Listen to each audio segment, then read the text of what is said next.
मंत्री आणि आमदार सन्माननीय बनसोडे साहेब, माननीय अर्चनाताई पाटील, औशाचे लोकप्रिय आमदार अभिमन्यूजी पवार साहेब, लातूर ग्रामीणचे लोकप्रिय आमदार माननीय रमेश आप्पा कराड साहेब, सन्माननीय व्यासपीठ आज इथं समोर बघत असताना उदगीरकरांना 2016ची फक्त एक आठवण करून देण्यासाठी मी इथं व्यासपीठावर उभा टाक। याच व्यासपीठावर माननीय मुख्यमंत्री महोदय आपली सभा झाली होती। याच व्यासपीठावर उदगीरकरांना मुख्यमंत्री महोदयांनी शब्द दिला होता की उदगीरकरांच्या घरापर्यंत नळाने पाणी मी देणार आणि ह्या 5 वर्षामध्ये प्रत्येकाच्या घरापर्यंत लिंबोटीचं पाणी आणण्याचं काम माननीय देवेंद्र फडणवीस साहेबांनी या ठिकाणी केलेलं आहे।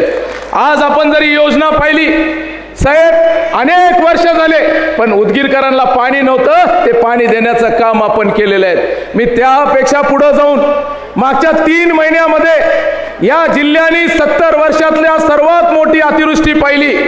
या जिल्ह्याला भाऊ महाराष्ट्रामध्ये सर्वात अधिक मदत माननीय बनसोडे साहेब, या जिल्ह्याला ज्या शेतकऱ्यांचं नुकसान झालं महाराष्ट्रातली सर्वात अधिक मदत आपल्या जिल्ह्याचे अध्यक्ष देखील आहेत बसवराज पाटील साहेब।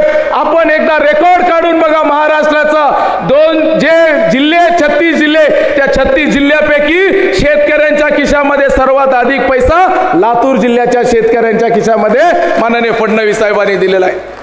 साहेब आपण भरभरून दिलो या जिल्ह्याला।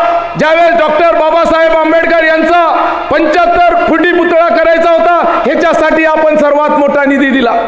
छत्रपती शिवाजी महाराजांचं स्मारक बसवराज पाटील साहेब आपल्या माध्यमातून लांबजण्याला त्या ठिकाणी उभा टाकलं, एक अत्यंत देखणं स्मारक उभा टाकलं।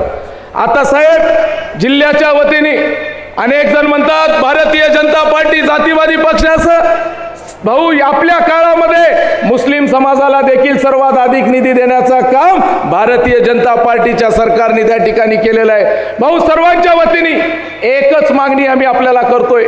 इथं खुबा साहेब तेवढ्यासाठी आले, कर्नाटक आणि महाराष्ट्र ह्याच्यामध्ये मोठ्या प्रमाणामध्ये आज जर पाहिलं महात्मा बसवेश्वरांना मानणारा मोठा वर्ग आहे। आम्ही सर्वांनी एक कल्पना केलेली आहे, महात्मा बसवेश्वरांचं जसं कर्नाटकमध्ये मठ संस्थांना जिवंत ठेवण्याचं काम ज्यावेळेस माननीय येडियुरप्पांनी भाजपच्या सरकारमध्ये केलं, त्याच प्रकारे महाराष्ट्रातली जे काही मठ संस्थान असतील त्यांना पुनर्जीवित करण्याचं काम माननीय देवेंद्र फडणवीस साहेबांच्या माध्यमातून व्हावे, ही मागणी आम्ही सर्वांच्या वतीने करतो।